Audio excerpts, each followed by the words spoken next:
আসসালামু আলাইকুম, কেমন আছেন সবাই? আশা করি ভালো আছেন। আজকেও আপনাদেরকে অন্য দিনের মতো আগেও আমি আপেলের গাছের ভিডিও আপনাদের দিয়েছি, কিন্তু আজকের যে ভিডিওটা আসলে গাছের নিচে অন্য দিনের তুলনায় এত বেশি আপেল পড়েছিল। আসলে কি বলবো, আমার খুব খারাপ লাগে যখন আমি দেখি। আর আমিও এইগুলা পড়ে থাকতে দেখি, এর মধ্যে অনেক আপেল আমিও বাসায় নিয়ে আসি, আসলে খারাপ লাগে বিদায়।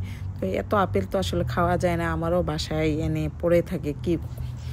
আর আমরা সবচেয়ে বড় কথা হলো, আমি যখন এগুলা দেখি যে বাংলাদেশে আমাদের আপেলের দাম নাকি অনেক বেশি, আর এইখানে কেউ খায় না। দেখেন, এক দেশে পায় না আর এক দেশে খায় না। আর এগুলা যখন এইভাবে পড়ে থাকে দেখে অনেক খারাপ লাগে। আর গাছের মধ্যে দেখেন কিভাবে পেকে লাল হয়ে রয়েছে। গাছের গুলাই বা কি করব পেরে আমি, বা নিচের গুলাও নিয়ে কি করব। কিন্তু আমার দেশের কথা মনে হয়ে আমার অনেক খারাপ লাগে। আর আমি চেষ্টা করি যে আপনাদেরকে দেখানোর জন্য যে এইরকম এই ফলগুলো এখানে এত অপচয় হয়, ওরা খায় না, গাছের নিচে পড়ে থাকে, কেউ ধরে না। তো আপনাদের এই ভিডিও কেমন লেগেছে আমাকে জানাবেন। আর যদি ভালো লাগে আমার পাশে থাকবেন, ফলো, কমেন্ট, শেয়ার দিয়ে।